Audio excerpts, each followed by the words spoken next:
What is up, friends? It is your friendly neighborhood BJJ podcast for Rafa Sparza coming to you live right now. It is 1:02 Best Coast time, which means it is time for another installment of Verbal Tap. Before we get to our excellent guest today, a little quick housekeeping. If you guys are looking for new, gear, because here's the thing. All of us are getting a little bit bigger due to Corona. I totally understand it. We encourage you guys to go to our friends over at Nogi BJJ Gear. You can check that out right there. See, look, Nogi BJJ Gear. Go ahead and buy yourself by using the promotional code GrapplingHour15. Take 15% off of whatever you put in, and you can buy cool things like this. A rash guard that says you're a Corona weight champ. Why? Because I dare someone to tell you you're not right now. At this point, everybody's gained a little bit of weight, and that's just the way it is. We know it. You know it. I know it. But you know what? Nobody can tell you you're not a champion. Speaking of championship material and behavior, our guest today is somebody who had an epic fight over the weekend. And I would tell you this about him. He has been somebody that we've kind of had our eye on. We've seen him compete in some jiu-jitsu competitions. We've seen him do beast mode things in MMA fights. And we know that he is a true gamer as part of that crew over in Oklahoma with Lovato and his brand of warriors. I'm very excited to bring him here on the show today, not only to talk about his LFA performance, but also to get to know the man a little bit better. Ladies and gentlemen, please welcome to the show for the very first time, one, AARON MCKENZIE. AARON, how are you doing, sir? I'm doing great, man. Couldn't be happier right now. Look at you. You look like you just got back from a safari, but a very dangerous safari where you might have gotten into a fight with a lion. Sioux Falls is a crazy place. I hadn't been there before, but I'll definitely go back now. I got to ask you, man. Okay, let's get straight to this because you started off this fight and it was intense from minute one, but you had one of the best and most epic comebacks of all time. Before we get into the who, what, where, when, and why of it, how were you able to stay composed during that kind of a fight when it gets that serious? So the biggest thing for me is I've actually been in bad spots before. I train with one of the greatest jiu-jitsu and MMA minds on the planet. I'm constantly getting my butt kicked. Every single day, I'm getting smashed. So I'm really good at surviving in bad spots, and I know that. And I've been there in fights, and I've had to come through it and come out of it before. So in my head, I do like a little bit of a checklist. I'm like, okay, I can still see things a little bit. I can still move around. I'm okay. Let me just see if I can't get up and figure something else out and move on to the next thing. Survive, get after it. Well, you did that, and we're going to get back to the fight in a second, but I want to know how it came together. Obviously, we're in the middle of kind of a pandemic. Has that affected any of your training at all? Absolutely. For a while, we couldn't train. There was no training allowed. Then it slowly picked up, and we were able to get back after it. And as soon as I was able to, I was in there every single day again like I could. And it sucked because I lost a split decision my last fight, and I wanted to get that out of people's minds. I wanted to get it off my record as soon as possible. So I wanted to fight again in March, something like that. But my last fight before this one was right before Corona shut everything down. So at that point, it was just waiting for the first opportunity I could get and jumping on it as fast as possible. Yeah, I noticed that too. You're one of those folks who had that fight before Corona, then pandemic happened. And I know that for even my crew, the guys who I know who fight, who are close to me, that the minute they lose, they want to get right back in the gym. And that's complicated when gyms have restrictions or you can't get back in there. And I knew by proxy of Lovato where his mind was going because he was in the middle of telling people like, I'm itching to get back there and I'm going nuts. And I know him fairly personally, but I was just like, Jesus Christ, if he's going through that, like, I can only imagine what that feels like as ripples to all of his students as well, Absolutely. So let me ask this. You guys, when were you able to get back into the gym? We were able to open back up in June. June. Okay. So how are you passing the time between then? Because as a competitor, I don't imagine you just sit around for too long. Did you end up finding other ways to supplement your training or your competitive kind of mindset? A little bit. Most of what I did, I was hitting mitts in the garage. I've got ellipticals, and I have like a whole cardio room where most people would have a guest room. I got 2 ellipticals, a row machine, and a TV in there so I can get after it and help lose weight and get in shape. So I was still trying to run as much as I could. I was doing extra body weight exercises, all that stuff. And then as soon as Fight to Win opened up, I think like 6 of us jumped on there. And Rafael was a big key in that as well, because he wanted to lead from the front there. You know, he wanted to get after it. And he was like, hey, Aaron, Fight to Win's coming up next week. Do you want to do it? Let's go. You're ready. So we did that, and I had a great time on there. It was probably one of the things that helped get me through that part. Yeah, I love the fact that Lovato is both main captain and, as we call on the show, your rage captain as well, where he's just kind of like, yo, bro, let's go. I'm feeling good. Aren't you feeling good? You're like, yeah, I think I do want to compete too. Let's go. So I was especially happy to hear that he was going to get back to competing, because that was the whole thing, is when we lose some of our favorite jiu-jitsu stars to MMA, I always worry a little bit that we won't see them as much as jiu-jitsu. But you know, for him, he doesn't care. He's training even in the gi, even when he's got fights going on. So I think that's pretty rad.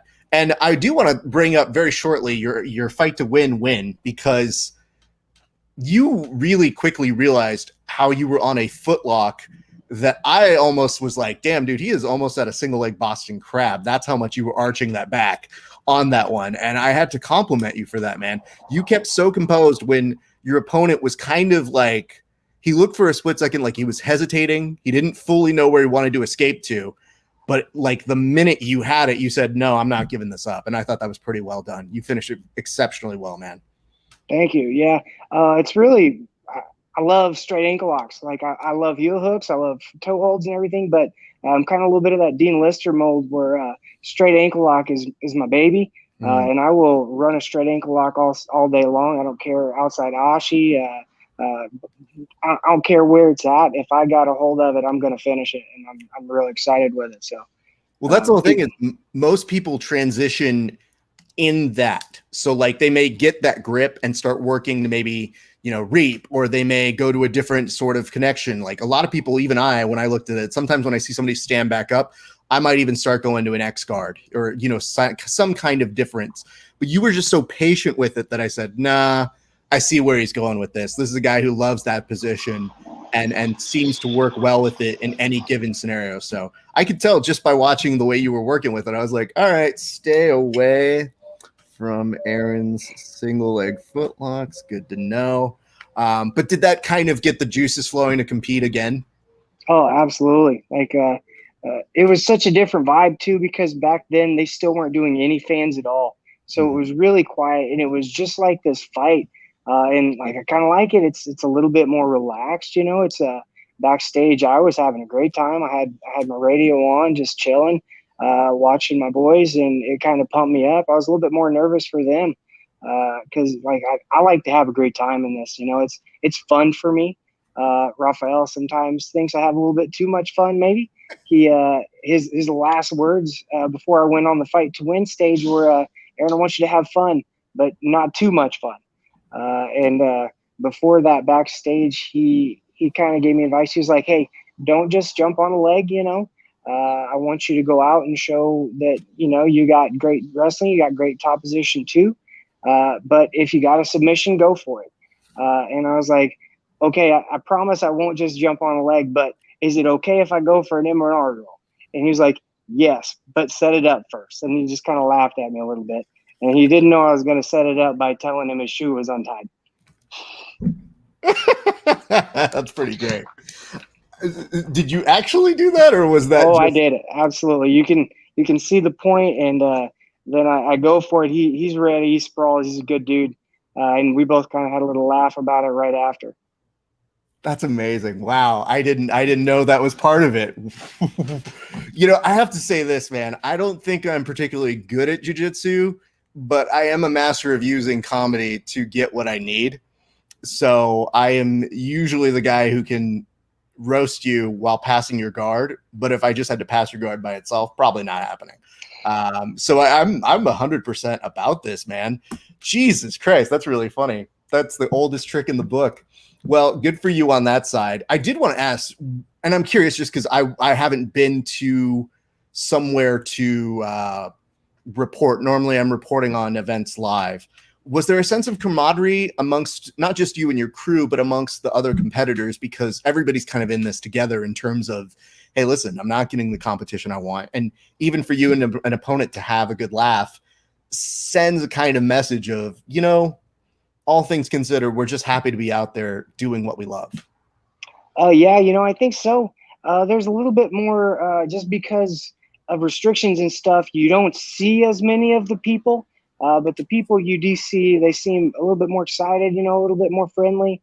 Like backstage and all this week, because we were out there from Wednesday to Saturday, we talked to Evan Elder in hot tub, talked to him backstage. He and I were backstage together. Lugo was back there with us. Him and his coach were real friendly. So it was definitely really cool there. And then afterwards, Vinicius de Jesus, super great guy. We just enjoyed spending time with him after the fight. And like even though he lost the decision, he was still in great spirits. Him and his dad were some of the best people that I've met. So we had a great time with them.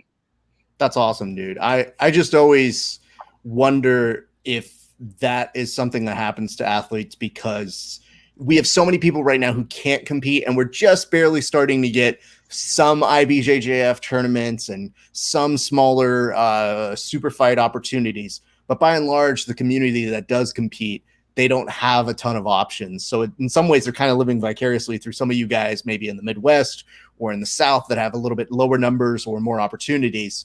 But I think that's pretty dope, because what I have seen has been pretty positive so far. And that makes me really happy as a guy who genuinely roots for all of our athletes. So let's talk about how this fight came together. At what point did you hear that there was a potential fight in the works for you? All right. So my wife and I snuck off to Mexico as soon as Mexico opened, like day one, numero uno flight out of here. We were in Mexico because we were supposed to go back in March after my last fight. And it got pushed back 3 different times. They pushed back their opening date, which I get it. We're global pandemic. You're not supposed to be going and doing that stuff, but it's already paid for, so we got to do it anyway. And we were excited to get out of here. But Rafael said, as soon as you get back, we're getting after it. Legacy's talking about opening back up in July. We hadn't heard anything about Bellator yet at that point, because I don't think they knew yet. But we knew Legacy was trying to open up in their own kind of bubble environment in mid-July. And Rafael was like, I think they're going to ask me to commentate, so it could be great. You and I could go out there. We could do a dual kind of deal. We could take over Sioux Falls. So we were looking there for like July 17th, that first date they came back. Well, it ended up not being able to work out. Rafael had a match. We had a couple other things come up. So they were like, okay, hey, maybe we're going to do Wichita in early August. So we're like, all right, hey, sign us up as soon as possible. Wichita fell through, and they're like, but we can get you on the 21st or 28th in Sioux Falls. And I was like, do it. Whichever one, you find me an opponent, somebody signs the dots, let's go. So we were getting ready as soon as I got back, June 12th. June, we were getting ready. So I've basically just been in camp waiting. And then 3 weeks ago, they called and they're like, hey, how about Glaucio Lisiario? And I was like, let's go. Signed a paper as soon as we got it, got all the medicals done. And like, it was kind of crazy because I wasn't getting a lot of information up front. It was all kind of play it by ear stuff. They were like, hey, we're going to send you your flights and you're going to show up on this date. And I was like, all right, whatever, let's go. That's a pretty cool thing. I'm curious about this because I'll get to Rafael in a minute as well. But I see him doing commentating, and I'm like, hold on, buddy, that's my area. You go be a great warrior and jiu-jitsu fighter. Don't come towards me. I do talking. You don't need to be here. So I saw him start to do some play-by-play and some commentary, and I was like, oh, stop it. Stop being good at everything. There's already one Rafael. I don't need a second one.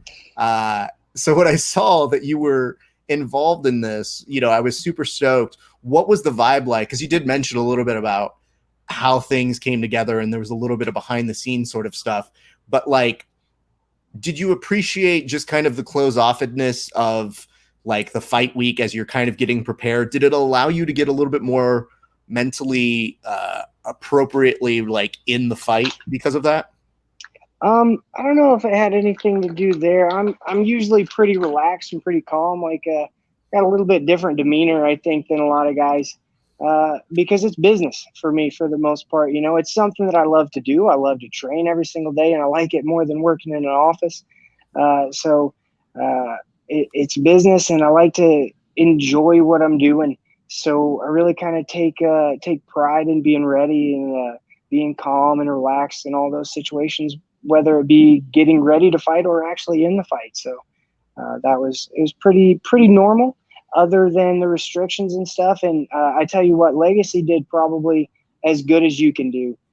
As soon as they flew us in, we did temperature checks and everything, and then they had a time scheduled about an hour later after we checked in to do our actual COVID test. And everything there was above board and professional. They kept us all away from each other. And then they did the test. And because of the setup they have there with Sanford, they got the test results back later that night. Before bedtime, we already knew. So that was really cool. And after that, it was just regular fight week for us, other than don't go anywhere. You know, Yeah, that's it's definitely from the athletes I've talked to who have been in fights where there has been the lockdown.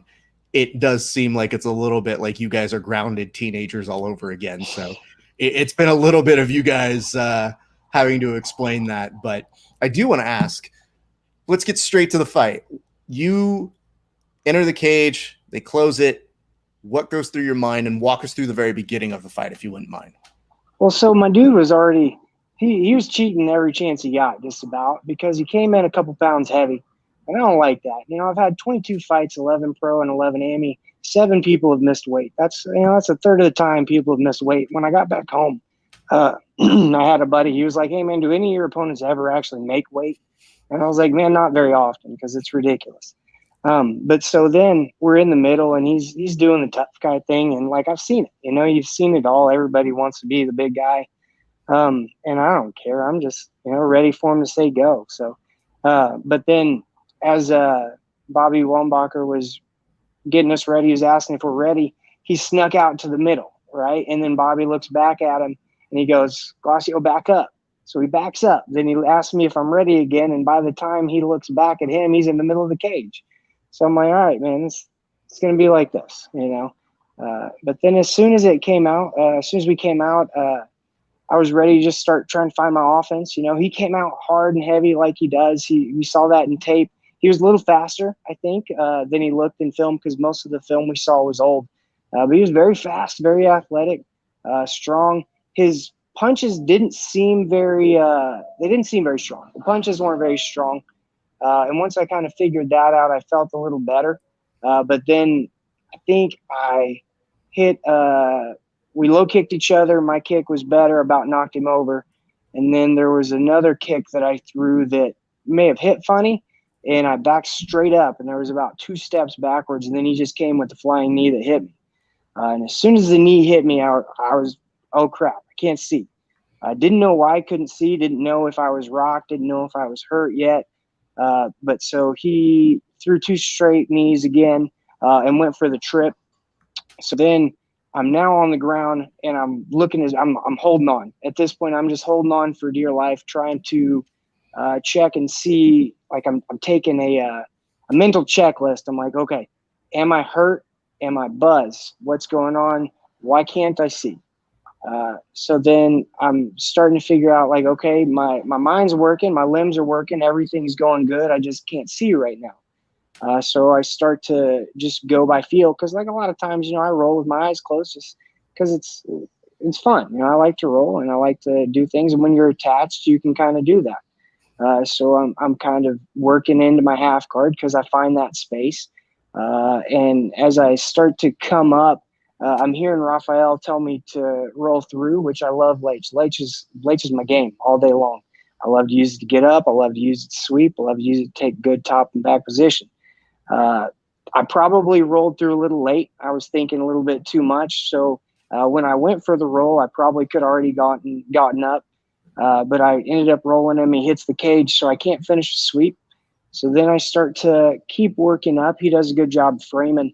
And as I work my way up, I'm really trying to keep keep myself safe as far as blocking the hip with one and blocking the punches with the other with my arms. And then as I start to stand up, I'm like, okay, my right eye is good. I can see out of my right eye. And now I can see all the blood on the ground. So in my head, I'm like, okay, I got a big cut. I don't know where it is, but the blood's in the eye. So now I know why I can't see. And then from there, I'm able to break away and start figuring out a little bit. All right, I threw a kick. My legs aren't wobbly. Everything's good there. And then at that point, it was just, all right, try and survive, try and start finding some offense, see if I can't get him back to the ground where I'm on top. So I keep my hands up as high as I can because I don't want to take anything that I can't see over that side. He actually threw a head kick that I was able to block, and he threw a big right hand that just missed and blocked too. But at that point, I go for the takedown. I get him down for about a half second, scrambles back up. And then as I start to move around a little bit, I notice he's not coming forward as much anymore. His shots are still hard. They're still fast, but he's backing up a little bit more, and he's mostly throwing when I get into range. Then Rafael comes and tells me, like, hey, he's slowing down. And I push forward a little bit, and I see, yeah, he's going backwards. Earlier he wasn't going backwards. At this point, I'm like, okay, I'm going to find my offense. I'm going to try and get back into my takedown and start pressuring a little bit more. So I pressure, and I draw out a couple punches out of him. And then I get two more, and then one more. And at this point, it seems like they're really slowing down. So right after that one, I threw that big overhand, which I was actually going to go overhand hook and then go into the takedown series. But as you saw, that overhand landed pretty darn good. The left hook missed on the way down because he was already falling, and then I just followed up with a big right. And then at that point, it was all go because, like, I'm nothing if I'm not violent. And I've seen way too many people lose fights just by not taking advantage of having somebody hurt. Guys will stop throwing punches. They'll start to look for submissions that might not be there, or they'll just slow down. Maybe they'll get tired or something. But in my head, like I've told myself 1,000 times, if somebody's hurt, you do not stop going. And I also know that, like, my cardio's there. I could go 5 today if I needed to. So I was going for it. Like, I was like, all right, I just got to go after it. I landed some more good shots. I actually think he might have went out for a second or two. The ref was about to come in there. I seen him. But then he was able to get back to his feet. Was able to, Rafael's yelling, pressure, pressure, pressure. Find a left hook. I was going left hook takedown again. I was going for the takedown, but the left hook landed clean, and he was already on the way down. And at that point, it was Rafael telling me straight to mount, straight to mount. The guard was open. So I got straight into mount, and I was just going for it still. There was no slow. There was no stop. He bucked like everybody does. You turn and give up your back. If you're hurt, you don't want to get punched in the face anymore. And as soon as I was able to pull myself back over there after posting on my head, a choke was already underneath. Rafael, he's told us a million times, if you find the choke in transmission or transition, you don't have to work so hard to get it. So I was all the way under the chin before we even turned all the way, and then it was just squeezed until it was over. There's a lot that we can break down from this. That's a very comprehensive breakdown of it, and I love it. And I would beg to argue, I don't know if you could see if you can remember all of that sort of thing. I've watched it once or twice. You've watched it a couple times, as you should. Hey, but that's pretty good, all things considered, that you can assess that all the way through and give me a very vivid picture of what exactly happened.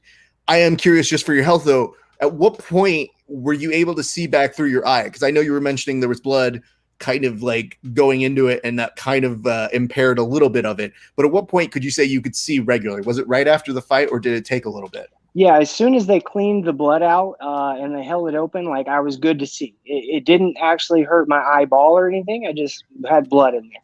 Right. It's kind of like, I mean, I've never had blood in my eye because I don't fight, but I definitely know there's those times where you just power through and you get that like weird sweat that goes in your eye. And then you're kind of like this, doing like, oh, shit, I think I have an armbar here. You don't want to do anything, but obviously it's a much more intense situation.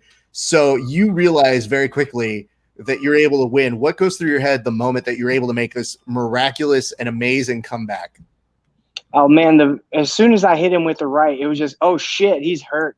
I was so excited at that point. I was like, all right, we're finishing this fight right now, because I didn't want to get back to the stool, because I didn't know, like, I know I would have had to tell Rafael that I can't see, and I don't know what would have happened at that point, because they probably wouldn't have let me keep going with the cut above my eye.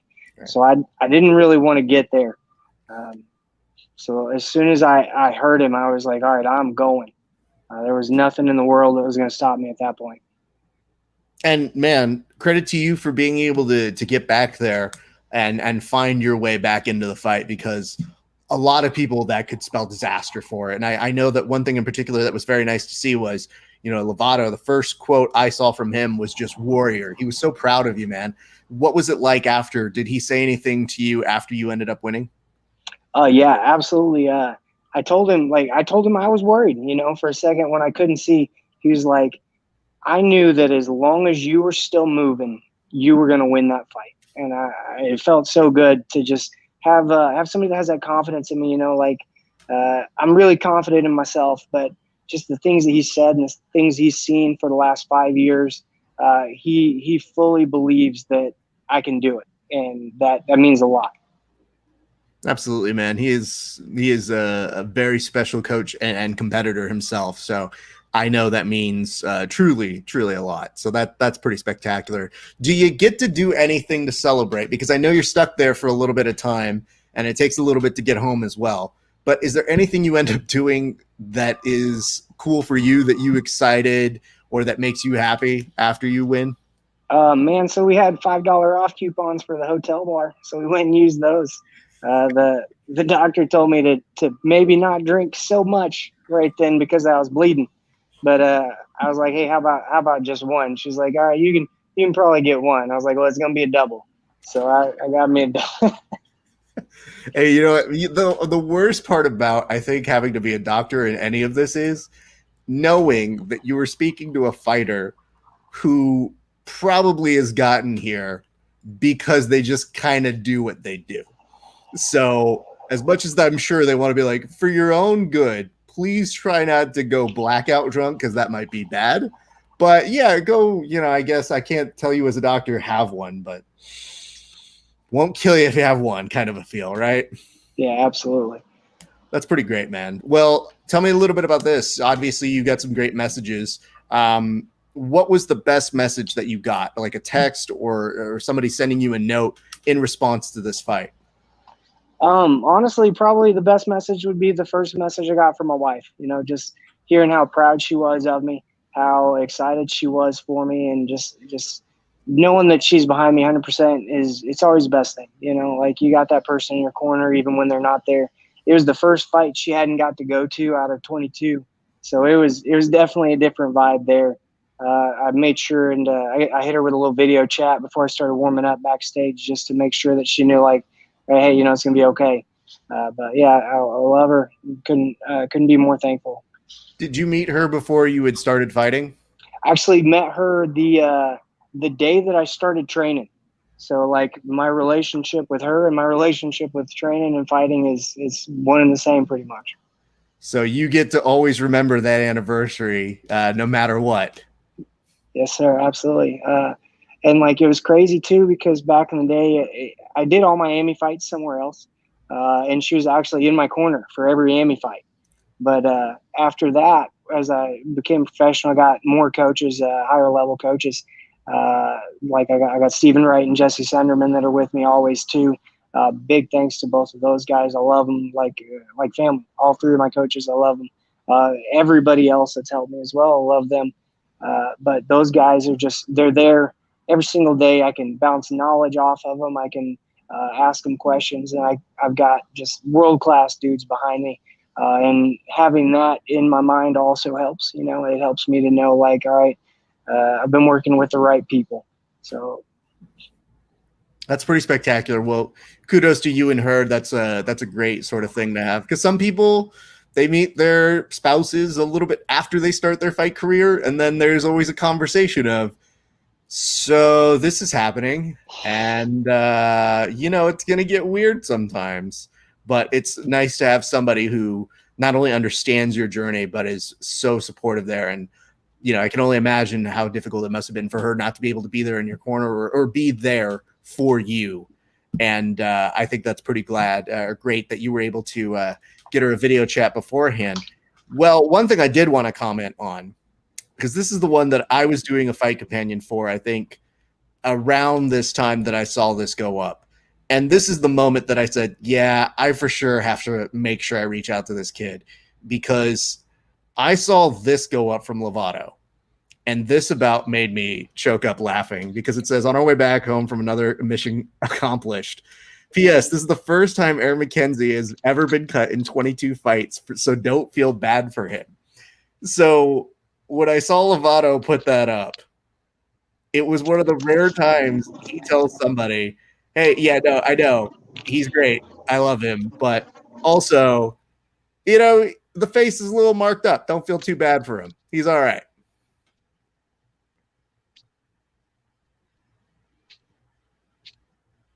Aaron, you still with me?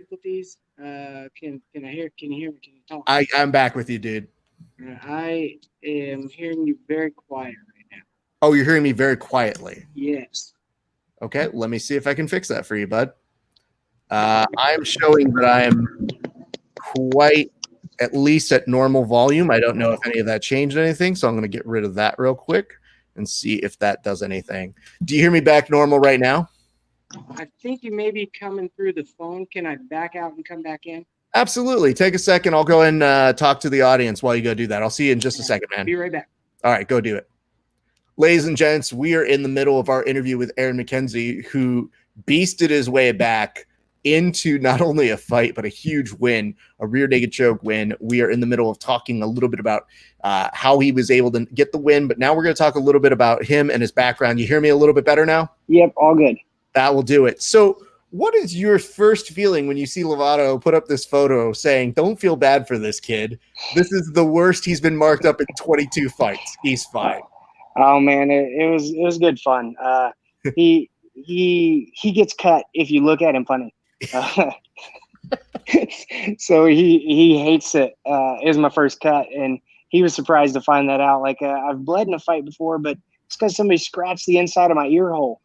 We thought that we busted our eardrum that fight, but really he ended up sneaking his finger in there and cut my ear hole open. Oh my God, that's so fucked up in so many ways, dude. Oh my God. Yeah, I mean, the thing is that one of the things that has always gotten us along between myself and Rafael is we've sort of not only shared a name, but like, my most famous Rafael Lovato story is that we were one time, I want to say at Pans or Worlds, and he's there, I'm there, and somebody yells out, Rafael, and we both turn around, and I immediately know they're referring to him. And I go, right, the important Rafael. And I look at him and I go, do me a solid, dude. Could you at least stay about 50 feet away from me? Because I can't with this. And I always know him to have a very funny sense of humor, just because of our dynamic. So when I see him hassling you about this, I don't see him do a ton of jokes. But when I do, I know how giddy he must be to be like, no, I know you should feel bad. But like, he's fine. It's just, look at him. He's cut. Ha. Absolutely. He's had a great time with it. He also made sure to let me know that I did it right for my first one, Absolutely, dude. Well, you were talking a little bit about your origin days of when your wife used to be in your corner, but I'm curious, when did martial arts start for you? When did your journey start? Were you wrestling first? Were you doing other forms of martial arts? I would love to figure out how that started for you. So the earliest days for me were back in middle school. I did a little bit of Taekwondo, but that was kind of, as it is for a lot of people, you're in there for a couple months and then it just kind of falls off. Maybe you get a couple belts. Unfortunately for me, we didn't have a wrestling team, but for about 2 weeks in high school. I went to a smaller school here in Oklahoma City, played football, played soccer for a little bit. I did a little bit of everything. I played about a season of everything, played football for my whole time though. And powerlifting. Had a great time and great success powerlifting. There was 2 weeks, though, I think my junior year, where we had a couple coaches try and get a wrestling team together. A lot of the football guys went down there. For 2 weeks, I had a great time, had a lot of fun, my butt kicked, trying to figure it out a little bit. And then the football coach came down one day. He was trying to figure out where everybody was, and he saw us, and he said, hey, all my powerlifting guys, get your ass back in my weight room now. And that was the end of my wrestling days. So we won powerlifting championship, though, so there you go. Hey, listen, nobody's complaining about that. I mean, I think the fun part of that we don't always understand is I tell people, I would have loved to have done wrestling in my high school, but that was during soccer, and I was a soccer kid when I was growing up. But had I not done soccer, I would be obese now. So I kind of get how it all works out. It's just, when somebody takes you down, you're like, man, if I had only done this earlier. Golly, it's one of my biggest regrets. Yeah. And I feel so many people feel that way, but I might argue the powerlifting in your particular case gives you a little bit of deceptive power, which is they might see your body. They might be like, okay, he's probably about this strong. And it might be part of the reason you pack an extra wallop that maybe somebody else your size may not. For sure. I'm a little bit of a leaner guy, I think, most of the time. But I got real thick legs, and that's always helped. I got shorter legs, thick legs. I'm not going to get into that. I used to be strong guy numbers, but I used to be fairly strong in the legs. I had long arms, though, so back then I couldn't bench press. But now the long arms they're coming in handy. A little bit more long arm there is a good thing. So. Yeah, I mean, not for me if you're trying to darce me, but I've taken that note already. I just love the fact that you are one of those things that you are finding, your journey, you get there. At what point do you find jiu-jitsu, though, if there's kind of that moment where you see wrestling for a half beat? Man, I mix them both together so much. I will wrestle until I find that spot. When I find the spot is when I just kind of explode. We have really, really good wrestling training partners, really good coach that comes in and helps us out. So I'm really trying to work on that deficit now. Excellent, man. So tell me a little bit about your first jiu-jitsu class. We're a grappling based show, so we always love to hear how people find their way into their first jiu-jitsu room where they kind of say, this is home. All right. So initially, I started out at an all MMA school. It was a small school in Tahlequah.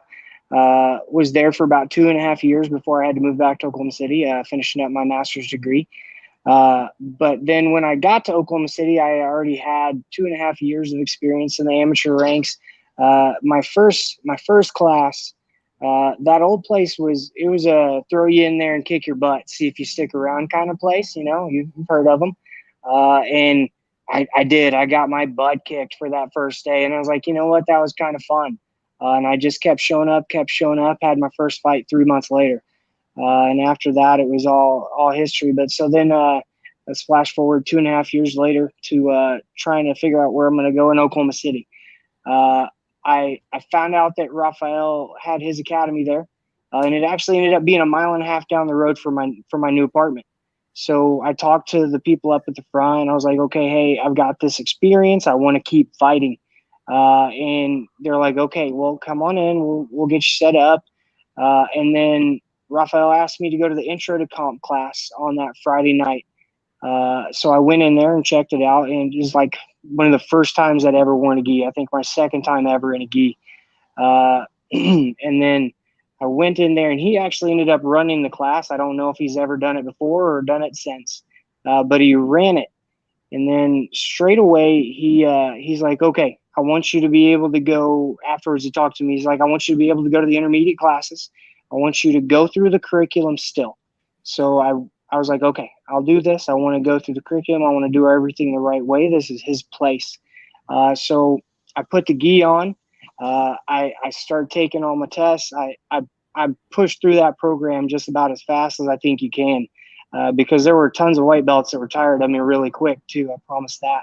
I loved them though. I had a great time coming up and learning with those guys. It was the slowest 7 months, I think, of my life, because I went from a place where I was rolling and sparring pretty much every single day to maybe getting to roll Thursday and Friday nights only. And it was a tough time for a little bit. I was like, why am I doing this? I'm ready to go. But I wanted to make sure I did everything right. I wanted to do things his way, and I did. And I think that's really kind of strengthened our bond and helped me endear me to the team a little bit more because I went through that same stuff that they did. You know, I wasn't given anything. I took the tests. I actually took extra tests because we switched curriculums halfway through my white belt phase. So. There's something about that, though, about teaching you the patience that when you don't cut those corners, those are the things that help you when you're fighting, especially, I'm sure, or when you get heavier into competition, because it's so tempting to just want to be where you want to be. But if you have somebody kind of guiding you through that path, you know, there's usually a method behind it. So at the very least, I'm sure there are days when maybe you're rolling and you notice it, and I'm sure are days when you're like, oh, I don't even know how that happened, because those days that you push there kind of make sense when you get pushed in a fight like this and you say, yeah, I'm not losing. I don't know how yet, but I'm going to figure something out, because absolutely you have a skill base that you can always fall back upon. And obviously finding that rear naked choke, I mean, dude, just the way that you were able to find it when you could have, as you mentioned, easily have finished them off with some punches, but you knew, you're like, hey man, I'd like to call it a night and win. So I guess choking them out does the same thing. I guess I'll do that. Yeah, absolutely. They don't pay you extra for being in there longer. You know, be a little different then, but you get out of there as early as you can, as far as I'm concerned. Well, I forget who I interviewed, but I was interviewing somebody recently, and they said, no, my plan was to take them for a few rounds, like take them long. And I was like, more power to you, bud. I listen, if they're paying you by the hour, then, you know, punch your card in and get it out. But for me, dude, I'm looking to get in and out if I were you guys. I do want to point this out. We got a couple little notes over here. The first is from Jeremy Mustaine, who says, makes my heart happy to watch my homie get another win. Super proud of you. Can't wait to make an OKC run and drop off your congratulations gift. He's getting a gift. So Jesus, look at that. Keep it up, champ. Thankful I get to kick it poolside with you and the beautiful wife. You get, wait, so what kind of gift is he giving you? Do you even know what he's going to bring to you? Yeah, man. So he ended up finding this guy that makes these really badass. They're like it's like a kind of outdoor rocking chair, but it's like a bench. It's a 2-seater, got cup holders in the middle. It's just something that it's like an Adirondack chair kind of thing. But it's put together and it's on a glider, so you can just kick it out back and, you know, drink a beverage with the wife, watch the dogs play around a little bit. So it'll be pretty sick. Well, you're gonna have to put that up on your social media, because I want to see that craft work like that. That looks dope, dude. For sure, it's sick. And then look at this. Mitchell Peterson writes, "War Dirt Nasty." Is that a name they refer to you by? A little bit. I've heard it once or twice. They like old dirt a little bit. Fair enough. Get in there and I get after it. It says snatching necks and cashing checks. Look at this. Vaughn Wood just chimed in right now. Love you, bro. You absolutely killed it. You receive 1 free no-gi round training token. So let me get this straight. If that's what he's writing, do I make the assumption you have a preference between gi or no gi? Now look here. I love the gi. I love to slow it down. I love to choke people out with their own clothes. But if we can pick one, I'll probably do a little bit more no-gi.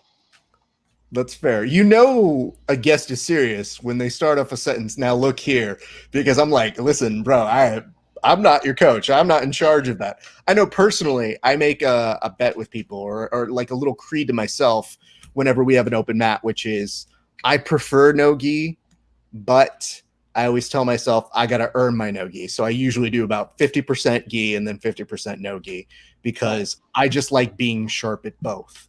And yeah, absolutely. Those training partners that are like, oh, I don't roll with no-gi. I don't roll gi. And it's like, it's this, shut up, just do it, you know? Absolutely. That's pretty good, man. Well, look at this. You've got so many people. Not only this is one of the first times I've seen somebody in a comment section is going to bring somebody something that sounds like mega dope. So, Jeremy, kudos to you. That's amazing to see. So I guess the only question that I have, just in terms of this, in terms of your background and your origin, is at what point did you know you wanted to be a fighter? Because it's one thing to kind of do it as a hobby, but to actually seek this, one of the hardest careers as a profession, at what point did you know that you had love for fighting and for grappling? Man, I think it might have just been after that first amateur fight. Once I won, the feeling after you win a fight it's like nothing you can even compare it to.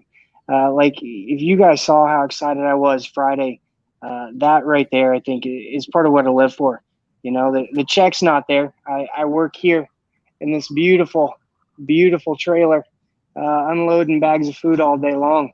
And I'm doing this because I love it right now. You know, hopefully Dana sees me. Dana wants to help me pay back those student loans for all those degrees I got that I'm not using right now. But I'm all in. You know, I love it. I love the feeling of it. I love just getting the show off. What did you end up getting your master's in? Health and kinesiology. All right. That's good stuff, man. I mean, that's going to be the thing that people are going to need post Rona. So you will, I'm sure, be in heavy demand for that. And I do hope that they do give you your shot. I hope that you rest up and you get a fair shot at it, so that way you can put on all of your kind of weapons on display there, dude. But here's the good news that I know, maybe just seeing the way that you fight and your commitment to this is, I think that you were on an upward trajectory, and I think you just got to keep on that path. I think you just have to stay focused on it. And, you know, it's just like where, you know, when Lovato was starting you off, man, and you kind of were like, man, I hate having to be this patient, but look how much it's starting to pay off. And I feel like just your style is very interesting. You mentioned having this ability to hit Imanari's for a guy who likes to wrestle. And normally those two words don't play nice with each other all the time. So you've got quite a wheelhouse that you are putting together. So I'm very, very stoked. But yes, Tommy, I did get that where you said fighting since then is what I mean by this. So I do believe that as well. And, you know, you get a lot of people coming in here and wishing you well. And I think that's very, very indicative of how much of a fan base that you've got that wants to see you go out there and do next big things. So all things considered, what is next? What do you want next? All things, perfect world. Man, perfect world. I get a phone call tomorrow. We get a 3-fight deal with Dana. That's perfect world. But I want everybody to know that I'll be ready if they need me on short notice. Last year, I was ready to fly halfway around the world and fight Don Madge on a week's notice. I'll do it again. As soon as I'm healed up, I'll be in there. I'll be ready to go. I'm so stoked for you, man, because I think you kind of know this a little bit, which is that you also know that obviously things can change very quickly, and that sometimes those short notice fights can be very, very beneficial for the UFC trajectory. The LFA is not a bad place to be right now. That LFA spot has been very lucrative for a number of other fighters. So I really feel like, you know, they're going to have their eyes on you. And if you continue to have fights with them, you will be seen. So I think that's a very reassuring thing, as well as Mitchell Peterson, who writes, "Thanks for the Dirt Cast Grappling Hour. Uncle Dana signed this man." Well, I didn't sign over the rights to the kid, but yes, as a prominent guest on my show, I'm more than happy to share a billing with this man. So let me do this, man. I'm going to let you have an opportunity. I'm going to minimize myself. I want you to just give a shout out to everybody who helped you. If you want to shout out any sponsors, anybody who helped you get ready for this fight, I just want to give you the opportunity to give them their fair due. Guys, first off, I wanted to say thank you to my beautiful wife, Jordan, my mom, and then all of my coaches, my professors, Professor Raphael, Steven, Jesse, Chaz, all of you guys that helped me in camp, my boys, Jared, JR, Rob, everybody that has trained with me, everybody that I've done a gi round with, every single person that's given me that positive energy in the academy. Thank you guys so much. My boys down in Texas at the War Room, I love you all. Everybody that takes my classes, my Muay Thai classes on Mondays, you boys, you helped me more than you know just by being there. I want to make sure I thank American Grid Electric, White's Equipment Rental, Hatch Axe Throwing. Thank you guys so much for helping me on that short notice camp. LFA, you guys, you gave me the opportunity to show off, and that means the world to me. I will never forget it. Thank you for this opportunity during Rona to put on good fights. Ross, thank you. I appreciate this opportunity to come on here and be with you and spend some time. My boss for giving me this little bit of time out here to talk to you guys has been great. Thank you, everybody. Well, listen, I want to thank your boss for giving us the time too, because there's something that happens to me as a guy who does these interviews, which is I like seeing people get their due. Like if you put in that work and you give us a great fight, I think the least we can do is give you an opportunity to talk about it, for people to express how much they appreciate what you do in the comment section and to really commemorate it. Because like I said, man, going out there and doing that, to me, it's so dope to see jiu-jitsu guys go out there and do that. It's so dope for me to see Lovato's guys go out there and do that. So you have a welcome presence on this show whenever you've got something coming up. So stick around for just a second. I'm going to close up this thing, but my thanks to AARON MCKENZIE for dropping by with us right now. Thank you, sir. All right, before we get you guys on out of here, I just want to tell you guys, we have shows every day this week. Tomorrow, we have Joe Salicki. Thursday, we have Gentleman Josh Hill. And Friday, we have Daniel Rodriguez. So the underground don't stop for hoes here. And I want to remind you guys, if you get an opportunity, go over to our friends over at Noki BJJ Gear. Buy yourself some gear like this. Look at this, Corona Weight Champ. Listen, make the most out of this really dumb time. Tell your friends that they can't beat you and that you have a rash guard that says you're the best at what you do. Use the promotional code GrapplingHour15, get 15% off of whatever you got in your cart. And I'm going to tell you guys this. We're recording the next episode of Verbal Tap tonight. We might make mention of this young man. It was a highlight over the weekend. Maybe we won't. Tune in. I promise nothing. But my thanks to Aaron. My thanks to you guys. Again, we will see you back here tomorrow at 2 p.m. Best Coast time with Joe Salecki off of his UFC win off the weekend. My name's Rafa Esparza. You've been watching the Grappling Hour. Thanks so much for watching. We'll see you back.